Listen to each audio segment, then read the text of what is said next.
Symposium का आखिरी सत्र community voices from the field है। विगत 2 दिनों में हमने पोषण को अलग अलग आयामों से देखने का प्रयास किया। मुख्य रूप से हमने पोषण के नीतिगत व रणनीतिक स्तर पर चर्चा की है। यह चर्चा फील्ड स्तर पर इस मुद्दे पर कार्य करने वाले लोगों के अनुभवों व चुनौतियों को जाने बिना पूर्ण नहीं हो सकती।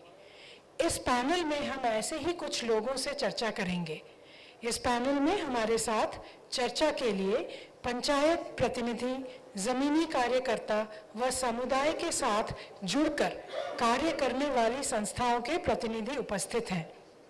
इस चर्चा को मॉडरेटर के रूप में दिशा देने का कार्य डॉक्टर पवित्र मोहन जी करेंगे। मैं अब डॉक्टर पवित्र मोहन जी को स्टेज पर आमंत्रित करती हूँ। डॉक्टर पवित्र मोहन बेसिक हेल्थ सर्विसेज के संस्थापक हैं। आप आजीविका ब्यूरो नामक संस्था में स्वास्थ्य सेवाओं के निदेशक भी हैं। आपने दिल्ली विश्वविद्यालय से MBBS व MD की डिग्री की है, साथ ही नॉर्थ कैरोलिना यूनिवर्सिटी से पब्लिक हेल्थ में मास्टर्स भी की है। आपने यूनिसेफ के साथ कार्य किया है। डॉक्टर पवित्र मोहन के कार्यों को विभिन्न प्रख्यात जर्नल्स में प्रकाशित किया गया। बेसिक हेल्थ केयर सर्विसेज के अंतर्गत अधिक प्रवास वाले व आदिवासी क्षेत्रों में रहे लोगों को उच्च गुणवत्ता वाली प्राथमिक स्वास्थ्य सेवाएं अमृत क्लिनिक के माध्यम से प्रदान की जाती हैं। इसके अतिरिक्त फुलवारी सेंटर्स के माध्यम से बच्चों को डे केयर व पोषण संबंधी सेवाएं भी इन क्षेत्र में दी जा रही हैं। हमारे अगले पैनलिस्ट हैं श्री संजय शर्मा। क्या मैं संजय जी से अनुरोध कर सकती हूँ कि वो मंच पे आएं? Sanjay Sharma ji save the children Jaipur में जनरल मैनेजर स्टेट प्रोग्राम के पद पर कार्यरत हैं। आपने राजस्थान विश्वविद्यालय से LLB व MBA की डिग्री प्राप्त की है। साथ ही आपने अन्नामलाई विश्वविद्यालय से पॉपुलेशन स्टडीज में मास्टर्स डिग्री भी की है। संजय जी का विभिन्न सरकारी व गैर सरकारी संस्थाओं जैसे DFID, PATH, MRHM, UNFPA, care के साथ काम करने का लंबा अनुभव है। आपने मध्य प्रदेश में अटल बाल मिशन के गठन में महत्वपूर्ण योगदान दिया है। इसके अतिरिक्त आपने राजस्थान, उत्तर प्रदेश व मध्य प्रदेश में पोषण व स्वास्थ्य से जुड़े विभिन्न बड़े कार्यक्रमों में भी उल्लेखनीय कार्य किया है। हमारे अगले पैनलिस्ट हैं डॉक्टर नरेंद्र गुप्ता। मैं डॉक्टर गुप्ता जी से आग्रह करूंगी कि वो स्टेज पे आएं। Doctor Narendra Gupta community health physician हैं और आप प्रयास नामक संस्था में सलाहकार भी हैं। आप विगत 3 दशकों से कम्युनिटी हेल्थ से जुड़े कार्यक्रमों और विशेष रूप से राजस्थान में आदिवासी समुदाय को ध्यान में रखकर चलाए जा रहे स्वास्थ्य कार्यक्रमों की प्लानिंग व उनके क्रियान्वयन में महत्वपूर्ण भूमिका निभा रहे हैं। हमारे अगले पैनलिस्ट हैं श्री मंटू राम भील। श्री मंटू राम जी से निवेदन है कि वो स्टेज पे आए। श्री मंटू राम भील वर्ष 2015 में झालावाड़ जिले के तीतरवासा पंचायत के सरपंच हैं। आपने BSc तक शिक्षा अर्जित की है। मंटू राम जी, आप अपने गांव तीतरी से चुने गए पहले सरपंच हैं। उनकी युवा टीम की प्रयासों से पिछले माह तीतरवासा पंचायत खुले में शौच मुक्त घोषित हो चुकी है। पंचायत के पिछड़े लोगों को मुख्यधारा में लाने वाले प्रयासों के लिए आपकी विभिन्न मंचों पर प्रशंसा की जाती है। हमारी अगली पैनलिस्ट हैं श्रीमती मिनी मॉल एटी। मिनी जी से निवेदन है कि वो स्टेज पे आएं। श्रीमती मिनी मॉल विगत 24 सालों से झालावाड़ जिले के सोजपुर उप स्वास्थ्य केंद्र पर ANM के पद पर पदस्थ हैं। परिवार नियोजन में किए गए सराहनीय प्रयासों को लेकर ब्लॉक स्तर पर उन्हें 3 बार पुरस्कृत किया जा चुका है। साथ ही उनके द्वारा विभाग के 5 इंडिकेटर्स को पूर्ण करने हेतु किए गए प्रयासों को 2 बार जिले स्तर पर भी पुरस्कृत किया गया है। हमारी अगली पैनलिस्ट हैं श्रीमती रचना वैष्णव। मैं रचना जी से निवेदन करती हूँ कि वो मंच पे आएं। रचना जी झालावाड़ जिले के भरतपुर आंगनवाड़ी केंद्र पर विगत 17 वर्षों से कार्यरत हैं। वर्ष 2012 में उनके आंगनवाड़ी केंद्र को आदर्श आंगनवाड़ी केंद्र घोषित किया गया था। हमारी अगली पैनलिस्ट हैं श्रीमती अर्चना सेन। क्या मैं अर्चना जी से निवेदन कर सकती हूँ कि वो मंच पे आए? अर्चना सेन झालावाड़ जिले के घगरावता नाम के गांव में 2014 से कार्यरत हैं। उनके द्वारा स्वास्थ्य व पोषण की स्थिति को सुधारने के लिए किए गए प्रयासों को गांव के लोगों द्वारा सम्मान की दृष्टि से देखा जाता है। उनके द्वारा कही गई बातों पर लोग अमल भी करते हैं। Over to you doctor Mohan.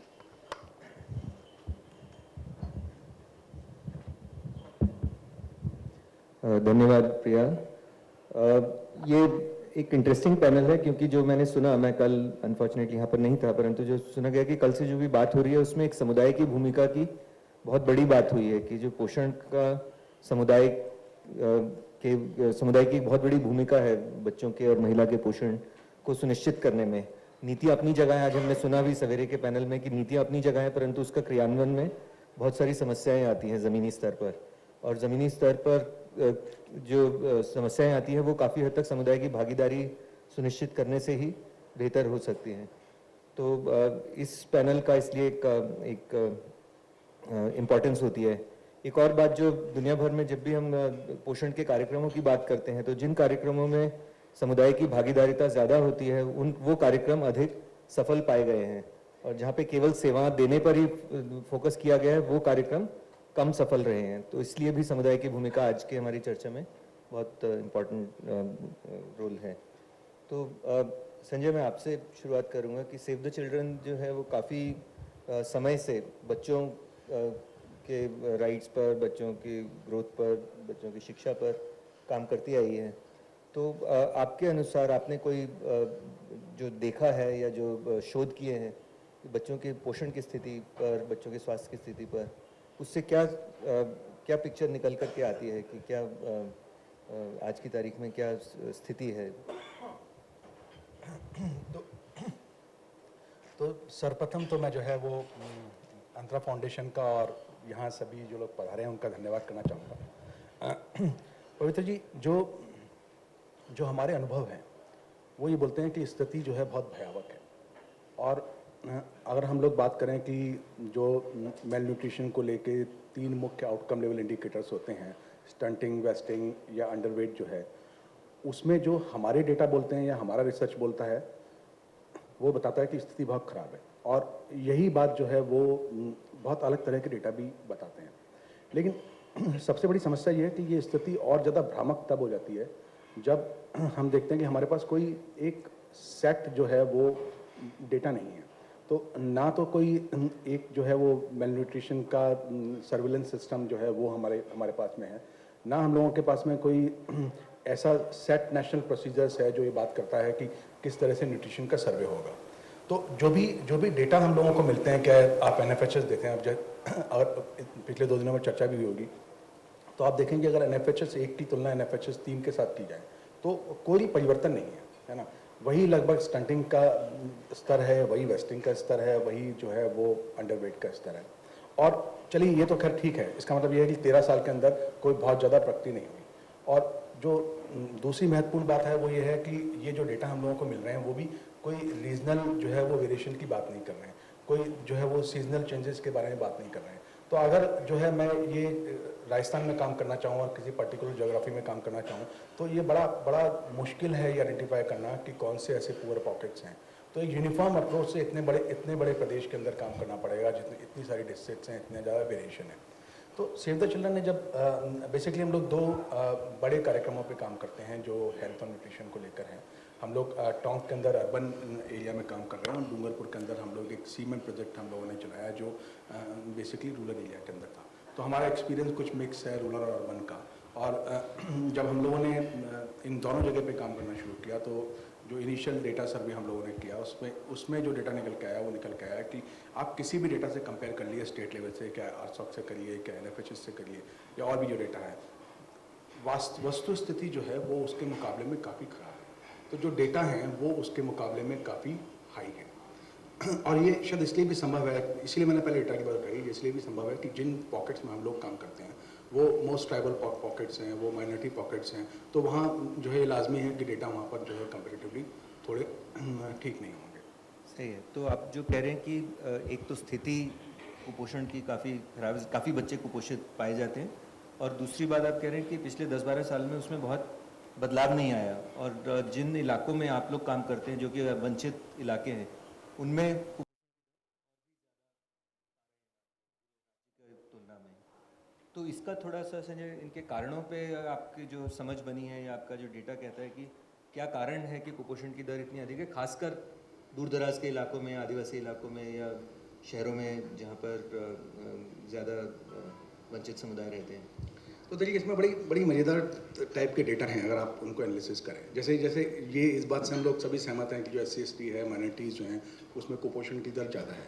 लेकिन अगर आप अब डेटा का एनालिसिस करें तो आप देखेंगे कि ये वो सेक्शन है जिसके पास ज़्यादा होम विजिट्स हो रहे हैं, जिनके पास ज़्यादा कॉन्टैक्ट्स हो रहे हैं। तो इस सेक्शन तक शायद जो है वो हमारे जो फील्ड लेवल के कार्यकर्ता हैं उनकी पहुँच तो हो रही है। लेकिन अगर सर्विस इंटेक की बात करें तो आप देखेंगे कि सर्विस इंटेक यही सेक्शन है जिसमें सबसे ज़्यादा पुअर है। तो हम लोगों को इस बारे में सोचना पड़ेगा कि अगर हम उन लोगों तक पहुंच रहे हैं और जनरल क्लास से ज़्यादा मात्रा में पहुंच रहे हैं, ज़्यादा फ्रिक्वेंसी हम लोगों की उन लोगों से कॉन्टैक्ट में है, तो उसके बाद सर्विस इंटेक क्यों नहीं हो रहा है? तो ये एक बड़ा प्रश्न है कि जिस तरह की होम विजिट्स हम लोग कर रहे हैं, जिस तरह की हम लोग काउंसलिंग कर रहे हैं, वो क्या सिर्फ सर्विस डिलीवरी है? क्या सिर्फ हम लोग IFA टैबलेट दे रहे हैं और जो है वहाँ उसके साथ कोई सलाह नहीं दे रहे हैं और हम लोग वापस चले आ रहे हैं? तो ये एक मेजर इशू ये है। दूसरा महत्वपूर्ण इशू हम लोगों ने पाया कि जो बाकी जो फैक्टर्स होते हैं, जैसे कि सैनिटेशन की स्थिति बहुत पुअर है, ड्रिंकिंग वाटर का स्तर जो है वो बहुत ख़राब है। तो ये सारे फैक्टर भी बहुत कंट्रीब्यूट करते हैं। अब जैसे मान लीजिए कि आप हमारे डेटा जो है वो कंटिन्यूसली शो कर रहे हैं कि एक्सक्लूसिव ब्रेस्ट फीडिंग हो रही है, breast feeding, early initiation of breast feeding हो रहा है, कॉम्प्लीमेंटिंग फीडिंग जो है वो उसमें सुधार आया हुआ है। लेकिन इन सब के बावजूद यदि अचानक जो है वो डायरिया हो गया या अचानक कोई बीमारी हो गई, तो जो भी आपने गेन किया है इन सब चीज़ों को करके, इन इंडिकेटर्स को प्राप्त करके, वो सारा एक साथ जो है आप खो देते हैं। तो सिर्फ न्यूट्रिशन पे भी अकेले काम करने से काम नहीं चलेगा, बाकी अलाइड सेक्टर्स पे भी मुझे लगता है कि हम लोगों को बराबर फोकस करना पड़ेगा। तीसरा जो मुझे बड़ा कारण लगता है वो लगता है कि जो हम लोगों के कार्यकर्ता हैं उनकी क्षमताओं को लेके भी जो है बहुत काम करने की ज़रूरत है ना। अभी समित जी बता रहे थे 50% हम लोगों के आंगनबाड़ी सेंटर लगभग ऐसे हैं जहाँ पर वेइंग मशीन ही नहीं है। और अगर आप बच्चे का कुपोषण या MTC में रेफरल की बात करें तो अकेला सबसे ज़्यादा ऑथेंटिक क्राइटेरिया जो है वो आपका जो है उसका वज़न ही है। तो बहुत सारी जगह पे म्यूएक्स से हम लोग ट्रांसफ़र कर रहे हैं, बहुत सारी जगह पे हम लोग वैसे ही MTCs में भेज रहे हैं जहाँ पर जो है वो कोई एपेटाइट टेस्ट नहीं हो रहा है, बच्चे वापस वहाँ से वापस होके आ रहे हैं। तो कम्युनिटी में भी बड़ा कन्फ्यूज़न, फ्रस्ट्रेशन है कि अगर आपका रेफरल हुआ तो वहाँ पर रेफरल एक्सेप्ट होगा या नहीं होगा। तो ये बहुत ज़रूरी है कि कम्युनिटी लेवल पे भी आइडेंटिफिकेशन के लिए हम लोग अपनी कार्यकर्ताओं की फौज को तैयार करें। और आखिरी बात मैं कहना चाहूँगा कि एक बहुत महत्वपूर्ण चीज़ ये भी है कि इंटर डिपार्टमेंटल कन्वर्जेंस, जिसके बारे में कल भी बात हुई, हमने देखा कि बड़े बड़े प्रोग्राम पैरेलली चल रहे हैं। अब जैसे RKS के इतना बड़ा प्रोग्राम जो है वो सरकार ने लॉन्च किया एडोलेसेंट्स के लिए, लेकिन ICDS से मैं देखता हूँ कि उसका जो है कोई बहुत ज़्यादा कोई सिनर्जी नहीं हो रही है। तो सारे प्रोग्राम भी आइसोलेशन में, तो उसको भी कहीं एक मंच पर लाने की जरूरत पड़ेगी। तो आपने दो मुख्य बातें कही कि एक तो इन इलाकों में सेवाओं की गुणवत्ता शायद की कमी है, चाहे वो मशीन का ना होना या वर्कर्स की स्किल का ना होना या पूरा पैकेज जो आपको देना चाहिए, जो सेवाएं देनी चाहिए उसकी पूरी उपलब्धता ना होना, वो एक मुख्य कारण है। और दूसरा आपने कहा कि अन्य कारक जैसे कि पानी का, शुद्ध पानी का, शौच का, उनके कारण भी बार बार बीमारी होने से भी आपको लगता है कि इन इलाकों में, खासकर जो दूर दराज के इलाके हैं, आदिवासी इलाके हैं, उनमें कुपोषण ज़्यादा पाया जाता है। तो मैं डॉक्टर नरेंद्र से, जो कि काफ़ी समय दक्षिणी राजस्थान में आदिवासी बाहुल्य इलाकों में बहुत लंबा समय का उनका अनुभव है, खुद डॉक्टर हैं, खुद वहाँ पे सेवाएं भी इस इलाके में दी हैं, तो डॉक्टर इसको अगर हम थोड़ा सा और आगे लेके जाएं कि जो कुपोषण की इतनी दर है, जो संजय ने बताया वो काफ़ी हद तक सेवाओं पे केंद्रित बात थी कि सेवा की कमी है और समुदाय में और रिसोर्सेज, चाहे टॉयलेट्स हों या पानी है, उसके कारण कुपोषण। तो आपको क्या लगता है कि जो दूर दराज के इलाके हैं, खासकर वंचित इलाके हैं, उनमें कुपोषण की दर का ज़्यादा होना और उसमें कमी नहीं आने के और क्या आपको सामाजिक आर्थिक कारक उस इलाके में आपको लगते हैं? समुदाय की तरफ से ऐसे कैसे क्या कारक हैं जो कि वहाँ पर कुपोषण को एक तरह से बढ़ावा देते हैं, वहाँ पर स्थापित करते हैं? सर्वप्रथम तो मैं भी अंतरा फाउंडेशन को धन्यवाद ज्ञापित करता हूँ कि उन्होंने निर्णय किया कि ये पोषण के ऊपर इस तरह के सिंपोजियम आयोजित किया जाए और मुझे उसके लिए उन्होंने बुलावा भेजा। मैं अपनी बात इससे शुरू करना चाहता हूँ कि ये जो सिंपोजियम हम कर रहे हैं, पोषण के ऊपर सिंपोजियम कर रहे हैं, और मैं कुछ पोषण के बारे में समझने की कोशिश कर रहा था कि ये पोषण और भोजन एक ही चीज़ है कि भोजन अलग है और पोषण अलग है।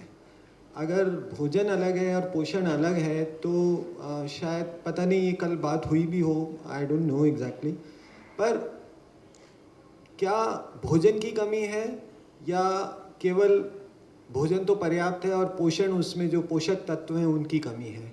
ये दो अलग अलग बिंदु हैं बहुत महत्वपूर्ण, और इनको समझने की बहुत ज़रूरत है। जैसे फूड एंड न्यूट्रिशन एसेंशियली, तो क्या अगर भोजन पर्याप्त मिल रहा है और उसमें पोषणों की कमी है तो एक अलग तरीके से उसको देखा जाएगा, और अगर भोजन मात्रा में ही कम है तो उसको एक अलग तरीके से देखा जाएगा।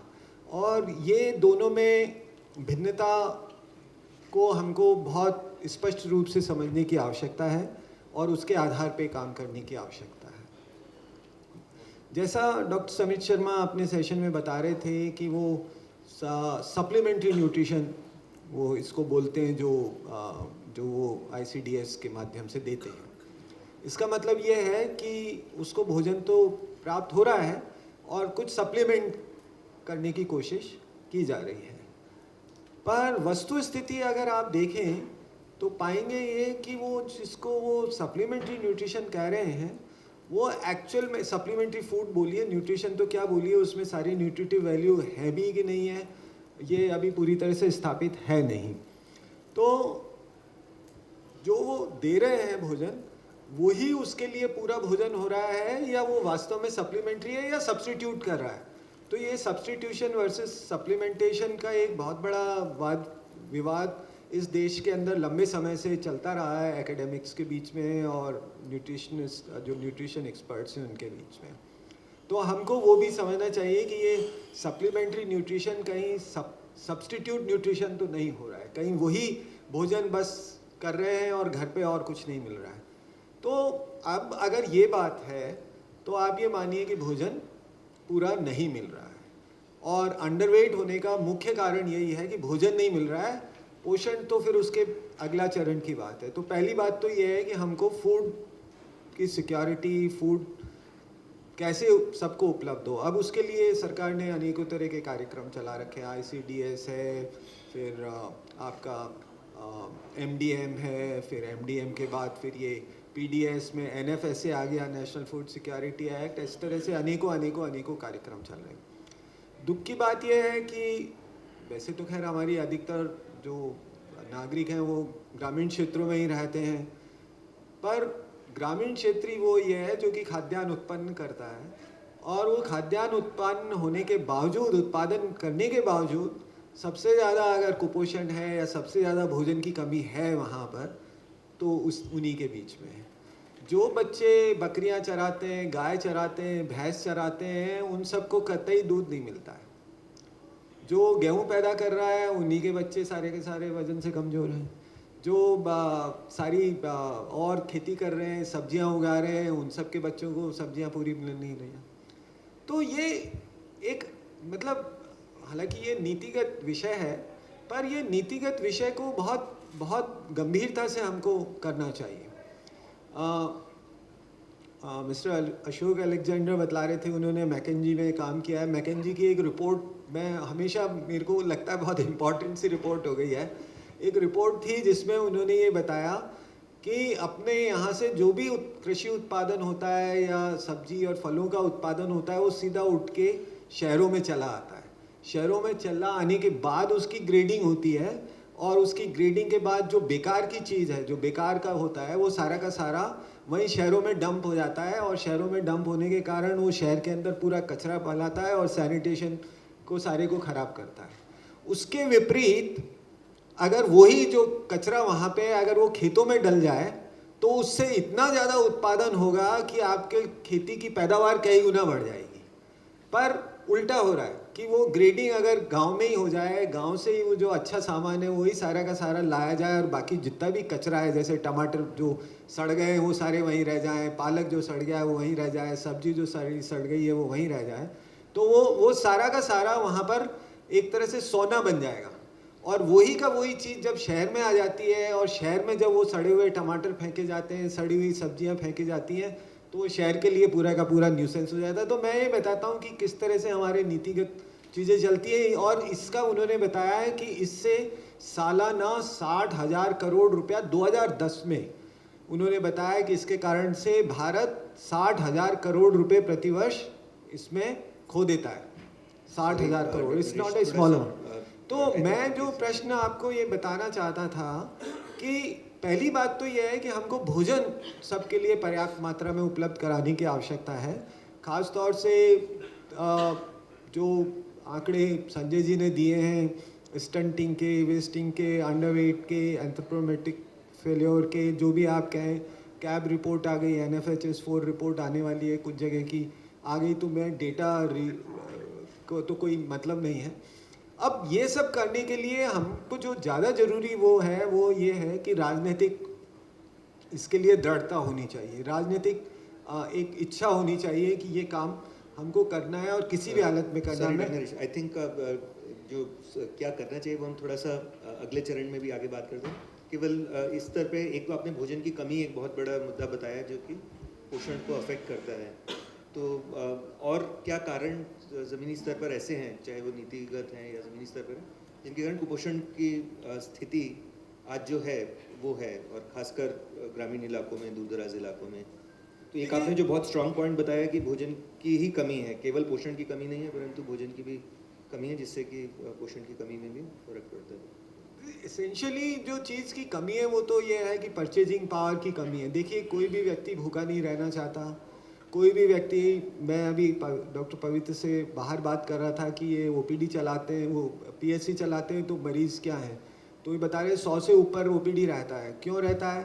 क्योंकि वो समय पे खुलते हैं, समय पे वो सेवाएं देते हैं, संवेदनशीलता से सेवाएं देते हैं और एथिकल तरीके से सेवाएं देते हैं। अगर ये सब चीज़ें हों, और अपने यहाँ जितने भी कार्यक्रम चलते हैं, चाहे वो NFSA के अंतर्गत PDS का कार्यक्रम हो या ICDS का हो, MDM का हो, ये सब अगर सही ढंग से चलें तो एक तरह से ये स्टॉप गैप मेजर्स हैं। These schemes are not something which can take care of each and every issue. These are stop gap measures till the community itself is in position, अपनी इस स्थिति में आ जाए कि वो खुद अपने स्तर पे ये सारी की सारी चीज़ें अरेंज कर सके। तो वो करने की बहुत ज़रूरत है। अब जैसे दक्षिणी राजस्थान में अब मेरे तो बाल भी उड़ गए हैं, मुझे भी बाल भी सफ़ेद हो गए हैं। मेरे को काम करते करते मैं 11 साल ऐसे गांव में रहा जहाँ बिजली, पानी, सड़क कुछ नहीं था। तो हमने देखा है कि लोग किस तरह से कोई चीज़ जिसकी उनको आवश्यकता है वो नहीं कर पाते हैं। एक मज़दूर है, दिन भर काम करेगा, शाम को 250 ग्राम तेल लेगा, आधा किलो आटा लेगा, हिम्मत करके कुछ नमक मसाला ले लेगा, कुछ प्याज ले लेगा, और उन सब से वो काम चलाता है। तो अगर यही स्थिति बनी रही, इकोनॉमिक जो एम्पावरमेंट है, जब तक वो संभव नहीं होगा तब तक ये स्थितियाँ बदलने की स्थिति में नहीं है। पर प्रोग्राम्स के माध्यम से हम चाहें तो अच्छी स्थिति ला सकते हैं। जैसे प्रियंका ने अपने सेशन में कहा कि वो कितना उदयपुर में बदलाव कर रहे हैं। ये मिस्टर अजिताभ शर्मा थे, उन्होंने चित्तौड़गढ़ की बात कही थी कि वो पॉलिटिकल कारण से बंद हो गया, उन्होंने ऐसे मेंशन किया था। That was the project which we were running, हम लोग रन कर रहे थे, ईमानदारी से रन करने की कोशिश कर रहे थे।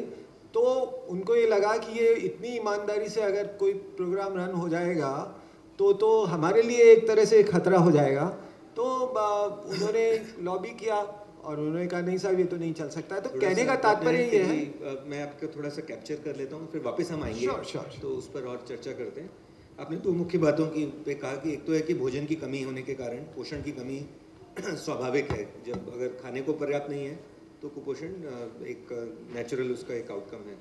दूसरा आपने कहा कि सेवाएं जो है वो अभी भी, सेवाओं की जो गुणवत्ता है, उनकी अकाउंटेबिलिटी है, वो समुदाय के पास नहीं है। समुदाय में अभी इतनी शक्ति नहीं है कि वो सेवाओं को बदल सकें, वो कह सकें कि नहीं, हमको ये अगर अच्छा नहीं चल रहा तो हम उसको बेहतर चलाने के लिए हमारी जिम्मेदारी और हमारी ताकत है, तो उस ताकत में अभी कमी है ना? तो इससे मैं नेचुरली अगला जो सवाल आपसे मंटू जी पूछूंगा कि आप सरपंच हैं और एक जैसा बताया गया कि आप बहुत यंग सरपंच हैं, वो तो दिख ही रहा है, और यंग होने के साथ साथ काफ़ी प्रभावी सरपंच हैं, है ना? तो आपने अपने इलाके में आपका जो पंचायत है, कौन सी पंचायत, सॉरी मैं चित्रावास, तीत्रावास, तो तीत्रावास पंचायत में आपने जब काम संभाला तो आपके लिए क्या क्या प्रायोरिटीज़ थी? आप किन कामों पे आपको लगा कि एकदम तुरंत काम करने की ज़रूरत है, और उसको आपने कैसे पहचाना?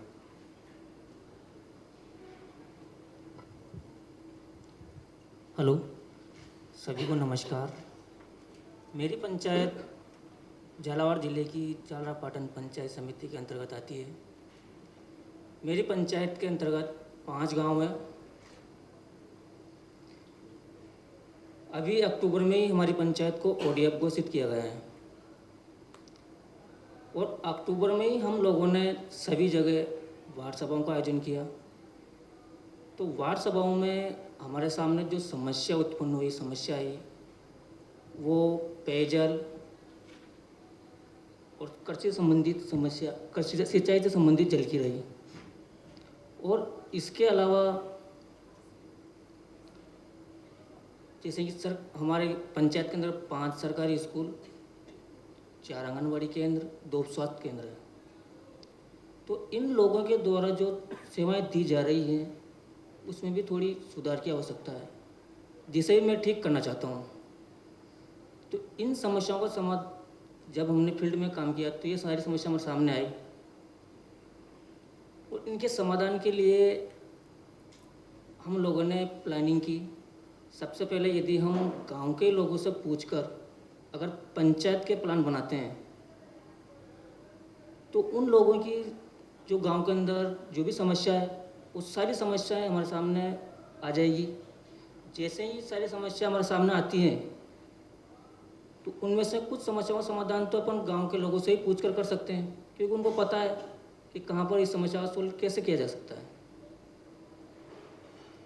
इसी तो प्रकार कोई थोड़ा सा उदाहरण देंगे कि जैसे आपने समुदाय के साथ बात करी और कोई समस्या जैसे पेयजल का, हाँ, या सेवाएं सुधारने का, जैसे कोई कि ऐसा हमारे उदाहरण जहाँ पे कि आपने, जैसे कि हमारे सामने समस्या है कि पेयजल, तो पेयजल के लिए हमने उनसे डिस्कस किया कि पानी की व्यवस्था कैसे करेंगे।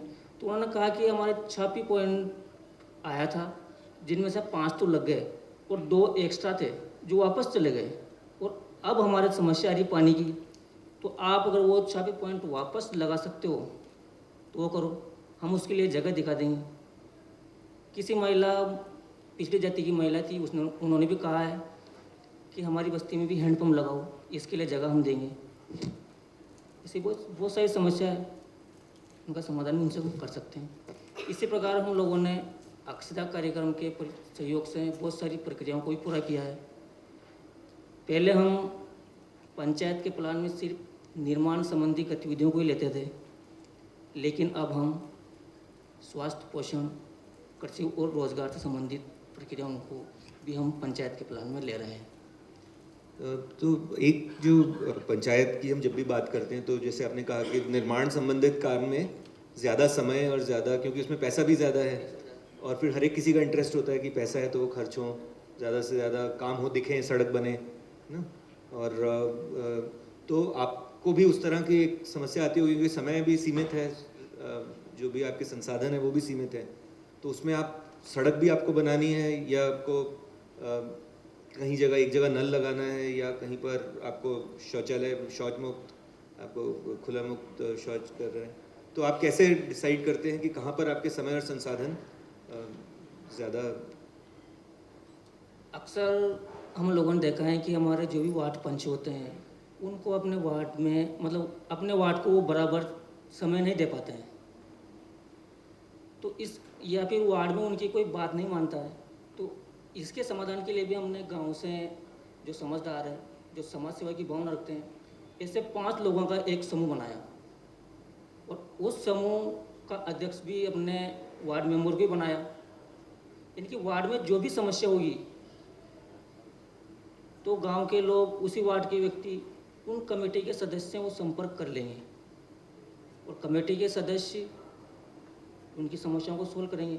जैसे मान लिया कि किसी को किसी योजना का लाभ लेना है, तो अब उन व्यक्तियों को पंचायत या अपने अटल सेवा केंद्र के ऑफिस में आने की ज़रूरत नहीं रहेगी। वो सीधे उनसे संपर्क करके उनका समाधान वही करेंगे, करने की कोशिश करते हैं। नहीं होता तो फिर हमारा सहयोग लेते हैं।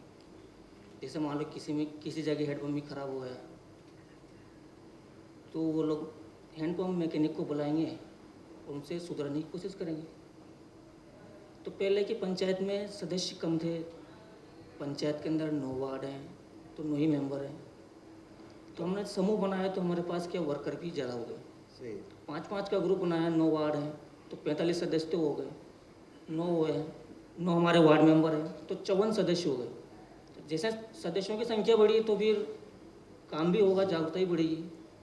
सही। बहुत बहुत बहुत खूबसूरत उदाहरण आपने दिया कि सामुदायिक भागीदारी बढ़ा करके कैसे हम काम को बेहतर कर सकते हैं। बहुत बार जो समस्या आती है कि आप पावर सेंट्रलाइज करना चाहते हो, अपने पास ही रखना चाहते हो, तो उसमें फिर समुदाय और आपके बीच में दूरी एक बन जाती है। जब आपने ज़्यादा समुदाय को इन्वॉल्व किया, केवल मेरा इससे एक फॉलोअप सवाल ये एक है, एक तो थोड़ा सेंसिटिव सवाल है, परंतु कि आप पूर्व सरपंच और अपने सचिव को कैसे कंट्रोल में रखते हैं?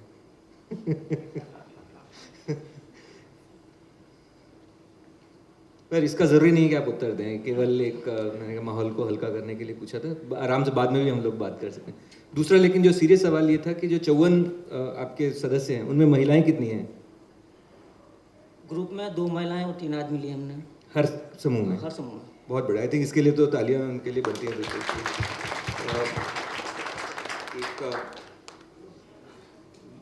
महिला और पुरुषों को बराबरी को इन्वॉल्व करके, और ये भी एक बहुत बड़ा तरीका है कि महिलाएं जब ज़्यादा इन्वॉल्व होंगी तो वो स्वास्थ्य, पोषण और उनकी ज़िंदगी से सीधा जुड़ी हुई चीज़ों पे ज़्यादा बात करेंगी, ना कि केवल सड़क और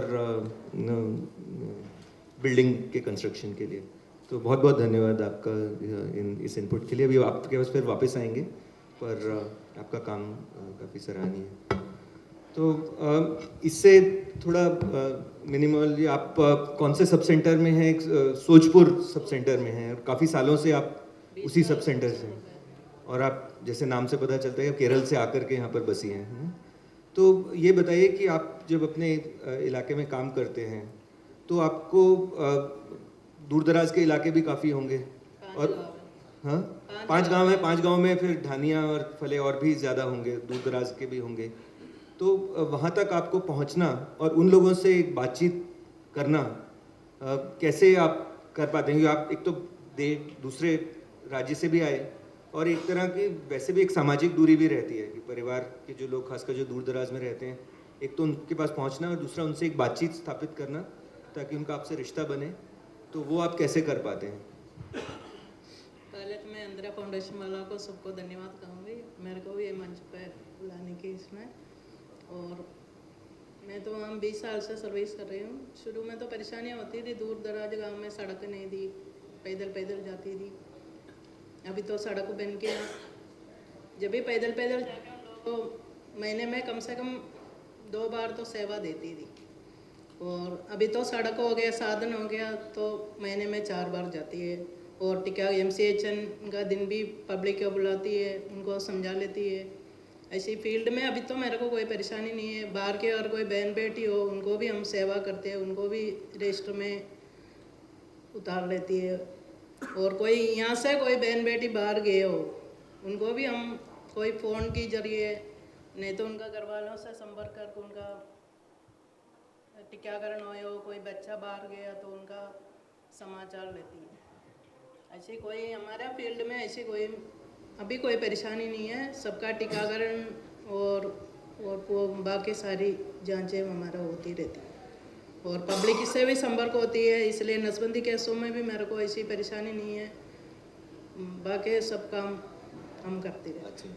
तो आप जैसे कह रहे हैं तो बहुत सारी जगह ऐसा नहीं होता, बहुत सारी जगह ऐसा होता है एनएम्स का और समुदाय के साथ रिश्ता एक नहीं बन पाता। और एक मैं सब सेंटर पे रहती हूँ 24 घंटे, जब भी रात हो दिन हो पब्लिक आती है तो उनको सेवा मिल जाती है। तो सबसे बड़ी चीज़ है कि सब संग्रह पे रहना जरूरी रहती है ताकि गाँव वालों को सेवा मिल जावे और गाँवों में भी अपन टाइम टाइम पे सेवा दो, उससे गाँव काम में परिवर्तन हो जाए। परिवर्तन होता है। बहुत बहुत अच्छी बात आपने कही कि अगर हम लोग खुद सेवा देने के लिए तैयार हैं, वहाँ रहते हैं, उपलब्ध हैं हमेशा, तो समुदाय कभी भी उसमें समस्या नहीं होता बल्कि सपोर्ट करता है। तो ये बताइए कि आपको अगर आप याद करें अपने पिछले 15-20 साल का, तो आपको समुदाय से क्या शुरुआत में परेशानी भी हुई होगी और किस तरह का सहयोग भी मिला है? दोनों तरह के अगर आप थोड़े उदाहरण दे पहले सकें। तो सर ये डिलीवरियाँ तो घर पे एएनएम जाके कराती थी। मैं शुरू में गया जब तो 2-4 डिलीवरी मैं भी घर पे जाके करती, कभी दिन भर लग जाती है कोई केस का, तो कोई सुविधा नहीं दी। लेकिन धीरे धीरे मैंने उसको सब सेंटर में ला के डिलीवरी कराने लग गए, तो धीरे धीरे वहाँ घर का डिलीवरी तो बंद हो गया और सारी डिलीवरी सब सेंटर पे होने हैं। जब तो सब सेंटर में इतना सुविधा नहीं थी, एक कमरा थी, लेकिन आज मेरे को सब सुविधा सब सेंटर पे हो गया, सारी डिलीवरी मेरे पास ही होती है। और मैं नहीं रहा उस वक्त CSC PSC पे निकल जाती है। अब मैं मान लो फील्ड में निकल गया, दिन में कोई डिलीवरी आ गया, वो निकल जाती है।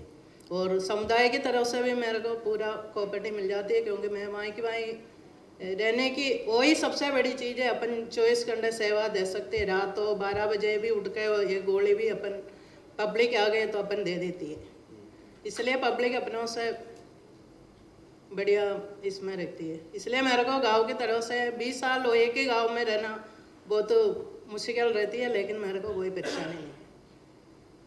धन्यवाद। तो आई थिंक आप जो कह रहे हैं, और आई थिंक इनके लिए भी एक बार तालियां बजती हैं कि 20 साल से लगातार एक जगह रह करके और गांव में ही रह करके, क्योंकि हमने एक बहुत साल पहले एक शोध किया था तो जिसमें पाया गया था कि करीबन 1/3 ANMs हैं वो ही अपने सब सेंटर पर रहती है, 1/3 हैं जो कि दूसरे किसी गांव में, पंचायत के किसी बड़े गांव में रहती हैं, और 1/3 हैं जो कि शहर में रहती हैं। तो जो अप डाउन करने में एक रिश्ता नहीं बनता, और समुदाय की भागीदारी के लिए ज़रूरत है कि आप वहीं पर रहें और हमेशा उपलब्ध रहें और अच्छी सेवाएं देने के लिए तैयार हैं। परंतु इस सब में आपको कितना समय लगा ये ऐसा रिश्ता बनाने में? कि शुरू में तो लग गया सर, शुरू में कितने साल लगे? 1-2 साल तो लग गए थी। मेरे को परेशानी आती थी, टीकाकरण में देखा तो टीकाकरण में भी आती थी, नसबंदी में भी आती थी। फिर धीरे धीरे पब्लिक पता पड़ गया, अपन सब सेवा देने के लिए तैयार है, तो उन लोगों के लिए तो अपन जब भी अपन उन लोगों का एक गोले के लिए भी अपन 12 बजे भी उठ कर, वो ही सबसे बड़ी चीज़ है पब्लिक के लिए विश्वास सही है। तो रहती आप है। बार बार यही कह रहे हैं कि खुद का रहना और खुद की सेवाएं देना बहुत ज़रूरी है समुदाय को समुदाय को एंगेज करना, समुदाय को साथ लेकर के चलने के लिए। ठीक है। आपसे अर्चना जी, आप रचना जी हैं ना? ठीक है। तो रचना जी, आप आंगनवाड़ी कार्यकर्ता हैं या आप आशा हैं? जी सर, आंगनबाड़ी आप आंगनवाड़ी में कौन सी आंगनवाड़ी है आपकी? जी सर, सोचपुर पंचायत से भरतपुर, सोचपुर पंचायत में, भरतपुर गाँव। भरतपुर गांव में। कब से हैं आप वहाँ पर? जी सर, मेरे को 17 साल हो गए। 17 साल में। हाँ। तो थोड़ा सा आप जो हम बात कर रहे हैं कि जो पोषण की है या बच्चे के स्वास्थ्य की और पोषण की बात है, उसमें काफ़ी हद तक एक तरह की जो जिम्मेदारी है वो परिवार की है। आंगनवाड़ी पे तो एक तो बच्चे केवल 3 साल से 6 साल के आते हैं और उसमें भी कुछ समय के लिए आते हैं। नहीं नहीं सर, पूरी सेवाएं हमारे ऊपर निर्भर रहती है, और हमारे इसमें 0 से और 5 साल तक के बच्चे जुड़े रहते हैं। तो एक तो पहले वजन, ग्रोथ मॉनिटरिंग और मतलब बच्चे का पोषण, ये तीनों कार्यकर्ता के ऊपर निर्भर रहता है। तो जैसे बच्चों का वजन लेना रहता है तो कुछ कमियां आती हैं, जैसे सड़क नहीं है, लाइट नहीं है, और कुछ अंधविश्वास है लोगों में, और कुछ समुदाय रहते हैं सर, जैसे बाहर के कुछ समुदाय के लोग आ जाते हैं, जैसे मारवाड़ी लोग रहते हैं, तो उनके भी बच्चे आते हैं जो वो ज़रूर सेवाएं से छूटते हैं, पर उसमें भी हमको टाइम लगा है। आज 17 साल से उनके कार्य के लिए, मतलब उनको भी रजिस्टर में, अस्थायी रजिस्टर में चढ़ा के और उनको वो सेवा दे रहे हैं।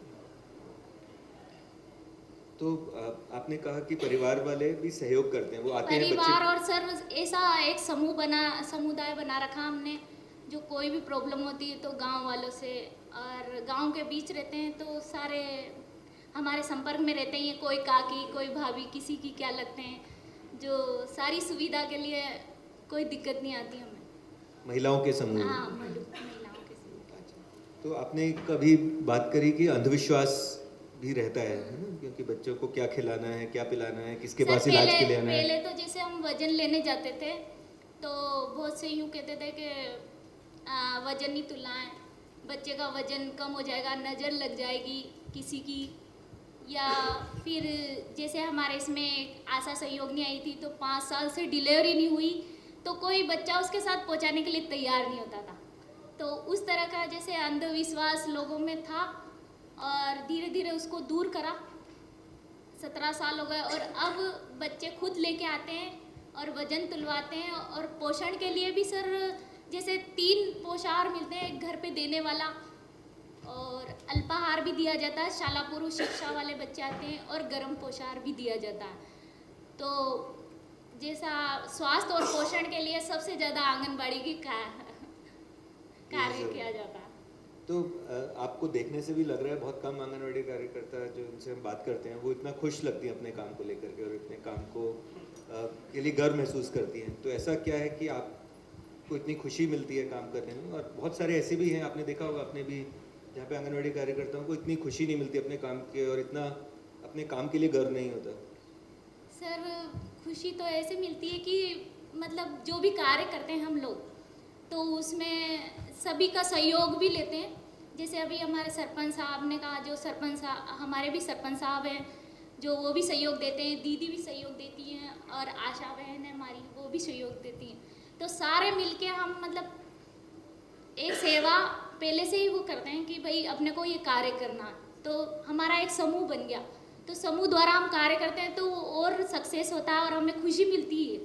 सब एक दूसरे का सहयोग करके और खुशी भी मिलती है और काम भी अच्छा आता है, तो उसका रिजल्ट अच्छा आता है, इसलिए खुशी होती है हमें। बहुत अच्छी, थैंक यू।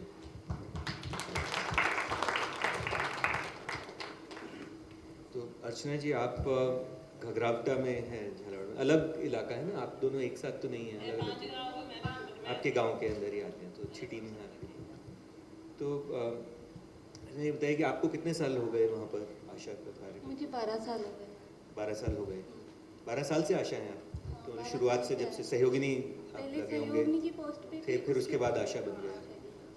तो ये बताइए कि आपको आपका जो आशा का काम होता है वो काफ़ी हद तक महिलाओं को समझाने का काम होता है ना? सेवा देने के लिए तो एएनएम है, परंतु काम समझाने के लिए, लोगों के साथ बातचीत करने के लिए, उनको स्वास्थ्य और पोषण की शिक्षा देने के लिए आप काम करते हैं। तो आपको अपने काम में क्या मुश्किलें आती हैं? जैसे आपने भी बोला रचना जी ने कि अंधविश्वास भी होते हैं, बड़े बूढ़े भी होते हैं जिनकी मान्यता अलग होती है ना। आपने कहा कि डिलीवरी अस्पताल में होनी चाहिए, पर बड़े बूढ़े कहेंगे कि नहीं, हम सब 2 पीढ़ियों से गर्मी करा रहे हैं। तो आपको भी इस प्रकार की समस्याएं आई होंगी और उसमें कैसे आपको चुनौतियां आपने उनको उस पर पार पाया? सर समस्या तो इतनी आई है शुरुआत में, जब जो आशा की पोस्ट पे जब लगी थी मैं, तो बहुत समस्याओं का सामना करना पड़ा। सबसे पहले टीके के लिए घर घर जाना, मतलब सूचना देना, तो टीके के लिए सूचना देना, घर घर जाना। तो सर पहले मैं आपको मेरे साथ हुआ है जो मैं बताती हूँ सर। क्या हुआ है, टीके के लिए किसी पहले समझते नहीं थे इतनी पब्लिक, सब टीके के हाँ लगाना है, पर बहुत से घर में बुजुर्ग ऐसे होते हैं जो टीके लगवाने के बाद अगर कुछ बुखार वगैरह आ जाता है तो लड़ने के लिए तैयार हो जाते थे। ठीक है सर, अब उस समस्या को भी हैंडल करना पड़ा है सर। और काम तो मैंने सही मतलब पूरे दिल से आप दिल से करते हैं? हाँ, दिल से काम करती हूँ सर। दिमाग के घोड़े दौड़ाना मेरे को आता नहीं। दिमाग के घोड़े के लिए सारे बैठे हैं, तो फिर दिल से करते रहिए। जो भी काम होता है, अभी यहाँ पहली बार आप सभी के सामने, और आज पहली बार इतना बड़ा मंच जो अक्षता की टीम की तरफ से हमें मिला है, आप सभी के सामने बोल रही हूँ, जो एक काफी उसके लिए तो हम अक्षता वालों को सभी को हमारे तरफ से बहुत बहुत धन्यवाद देते हैं कि आज हमें बड़े मंच पे आके और बोलने का मौका मिला और हमारे कार्य को दिखाने का एक बहुत बड़ा तो सर काम हम 12 साल से काम किया है, पर इतनी इम्पोर्टेंट इस काम हमारा काम हाँ चल रहा है काम, आंगनबाड़ी काम कर ही रही है और टाइम टू टाइम कोई चेकिंग आ ही रही है, देखते हैं। पर जो एक हमें भी चाहिए था कि हम भी हमारे विचार, हमारे कार्य के बारे में किसी से कुछ कहे, हम ये करना चाहते हैं, हम ये कर रहे हैं, तो हमारा कार्य भी तो पहुँचे। जैसे गाँव तक तो सीमित ही है, गाँव तक सीमित था, पर हम ये चाहते थे कि हमारा काम आप सभी के सामने भी आए। तो आज अक्षता की टीम की वजह से यहाँ तक आया है। और अभी पहले भी होता था, पर अक्षता की टीम की वजह से जो एक प्लानर मुझे दिया गया, आशा को एक नजरिया नक्शा बनाया गया है। तो उस नक्शे में पहले से लाभार्थी को बिंदु द्वारा चयनित किया जाता है। बिंदु द्वारा उसमें डिसाइड कर लेते हैं कि कौन से लाभार्थी अपने उसमें है। तो और मेरे जो प्लानर है उसमें पहले से ही महीने के अंत में जो प्लान करती हूँ मैं कि मतलब प्राथमिकता के अनुसार जो कहाँ जाना है, कौन से एनसी पीएनसी कौन सी मतलब किस जगह हमें जाना, उसके हिसाब से मैं प्लान कर लेती हूँ। तो अब मुझे इतनी दिक्कत नहीं आती है, काम आपका सरल हो गया। काम मेरा सरल हो गया है। जो लाभार्थी के पास, हाँ पहले जाती थी मैं लाभार्थी के पास जैसे 10 घर का क्रम वाइज सर्वे किया, तो उसके बाद टाइम निकाल के मुझे लाभार्थी 10 घर चयनित करना था, किया। उसके बाद टाइम निकाल के उस लाभार्थी के पास, तो मतलब टाइम का खर्च भी होता था और काम, समय की भी बचत हाँ, होती है आपकी। और समय की बचत होगी और काम तो हो, अभी भी वही काम है, बस तरीका चेंज हो गया, काम का तरीका चेंज हो गया। जो काम तो वही कर रही हूँ सर। थैंक्स। और क्या तो एक बार मैं वापस शायद थोड़ा उल्टा ही चलते हैं।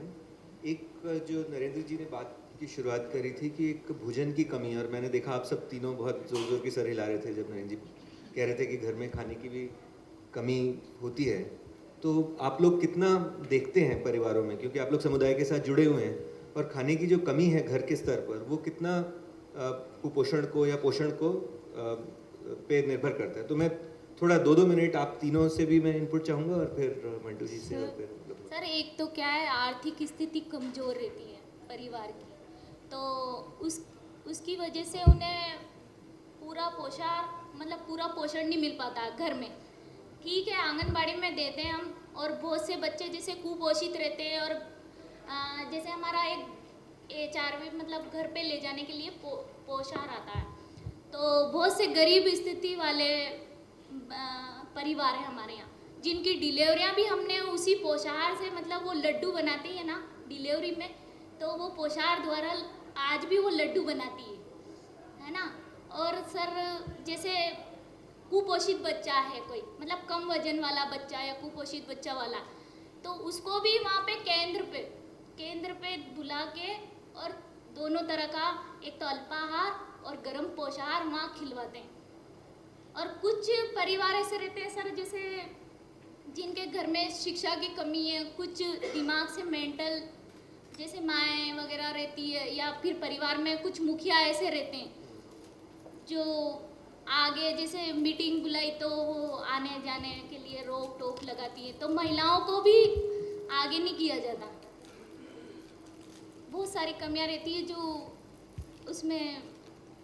तो ऐसा आप देखते हैं कि भोजन की हाँ, कमी है या परिवार की स्थिति बहुत खराब होने के कारण, जिसमें आप अपनी तरफ से संभव जो भी हो सकता है वो करते हैं, परंतु कई बार फिर भी ऐसे परिवार छूट जाते हैं। सर जैसे सर ने कहा था कि पोषण मिलता है, और घर में बकरी गाय भैंस वगैरह पालते हैं, फिर भी दूध नहीं पिला पाते, तो वो कारण है कि वो उनके रोजगार के लिए पालते हैं, तो उसमें अगर वो बेचते हैं मावा बना के, तो उनको भी बड़ी वो खुशी होती है कि भाई अगर 50 रुपये मावे का आएगा और बच्चा पी लेगा तो क्या रहेगा। तो ये सोच अभी तक उनमें काफ़ी हद तक है, इसलिए वो घर पे पोषण नहीं दे पाती। और उनको यूँ लगता है जैसे सरकार की योजना चल रही है तो कि सरकार दे ही रही है, तो वो सरकारी योजना पे पहले दौड़ेंगे, घर में खिलाने पे ध्यान नहीं देते। तो इसकी ज़रूर कमी है हमारे यहाँ, जो इसका ध्यान ज़रूर दिया जाना चाहिए। बहुत अच्छा आपने पॉइंट किया कि हम केवल अगर सेवा पे ही निर्भर रहेंगे तो हमारे खुद के जो संसाधन हैं परिवार के, उनका भी पूरी तरह से शायद इस्तेमाल नहीं हो पाएगा, या समुदाय के भी जो संसाधन हैं उनको भी हमको और सुदृढ़ करना है। परंतु सेवा का लेकिन बहुत बड़ा भूमिका है, अच्छी सेवा हो जो कि मिले, और वो भी आप ऐसे परिवारों तक भी पहुंच पाते हैं जो कि वंचित हैं, जिनके घर में भी सर उस समुदाय में रहते हैं तो जैसे उनसे ज़्यादा संपर्क में रहते हैं। इस गांव रहता है छोटा, इस गली में से निकले, इस मोहल्ले में से निकले, फिर किसी से पता चलता है कि उसके ये हो रहा है, आज बुखार आ गई, तो 17 साल की सेवा में मतलब बहुत ज़्यादा नज़दीकियाँ होगी है। तो हर चीज़ की हमें पता चलती रहती है कि आज रात में क्या हुआ या दिन में उसके क्या हो गया, या फिर हमारे पास भी सेवा लेने आ जाते हैं। तो जो हमसे सेवा बनती है वो करते ही हैं, या फिर एएनएम दीदी वाली रहती है तो उनके हॉस्पिटल या सब सेंटर या फिर अस्पताल में रेफर सेवा रहती है तो वो रेफर सेवा भी हम ही देते हैं। ठीक है। सर हाँ, शुरुआत में जब आशा की पोस्ट पे थी तो जब घर घर जाना विजिट करना, बच्चों को बुलाना, तो पहले समुदाय के लोग ये उनको पता नहीं था कि ये क्या है, क्यों आती है ये बुलाने के लिए। जब उन्हें मैंने समझाया, हाँ ये तो आ जाती है आती है। जब उन्हें मैंने समझाया कि मैं आंगनबाड़ी में आशा की इस पे कार्य कर रही हूँ, आपके बच्चे को टीका लगाना, ये करना, तो वो अभी सर पहले इतनी समस्या आती थी, अभी बिल्कुल समस्या नहीं आती। आप अभी तो सिर्फ उनके फ़ोन पे अगर एक मैसेज पहुंच जाता है, वो खुद आगे होके आगे पूछते हैं कि भाभी जी हमारे टीका लगेगा, तो सर आ जाते हैं पहले। और पोषण के स्तर पे जैसे महिला खेतों में काम करने जाती है तो वो अपने बच्चे पे ध्यान नहीं दे पाती है सर, पहले बिल्कुल भी ध्यान नहीं दे पाती थी। वो खेतों में उसको तो जाना है, बच्चा जैसा गंदा है कैसे उसको छोड़ के निकल जाती है।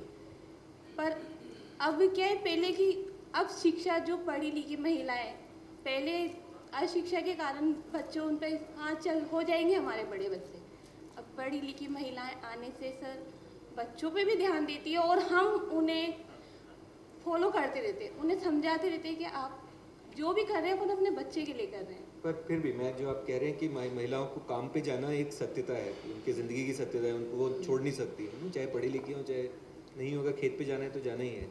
तो पीछे से उनके बच्चों की देखभाल के लिए क्या इंतज़ाम रहता है, बहुत ब्रीफली, क्योंकि अब फिर हम थोड़ा सा आगे बढ़ेंगे। पर क्योंकि आपने एक पॉइंट रेज किया और बहुत वैलिड पॉइंट है कि जो महिला है उसको काम के लिए बाहर जाना है, तो पीछे बच्चे छोटे हैं तो उनका क्या इंतज़ाम रहता है? सर और उसमें उनके जैसे आंगनबाड़ी कोई की 2 बजे तक तो वो आंगनबाड़ी केंद्र पे जैसे हम जाते हैं तो 2, ढाई, 3 बज जाती है हमें, तो 2:30 बजे तक तो बच्चा हमारे पास छोड़ते ही हैं, मतलब इतना विश्वास तो ऐसे। पर उसके अलावा जैसे उनके जो भाई बहन रहते हैं बड़े, तो उनकी बच्चों की पढ़ाई भी छूटती है, पढ़ाई भी छूटती है। मतलब स्थिति कमज़ोर। और चाहे वो 50 बीघा ज़मीन वाला है फिर भी वो खेत पे तो जाएगा ही सही, उसके बड़े भाई बहन या घर में कोई संभालेंगे। इतना ये तो घर मतलब हर गांव में माहौल है।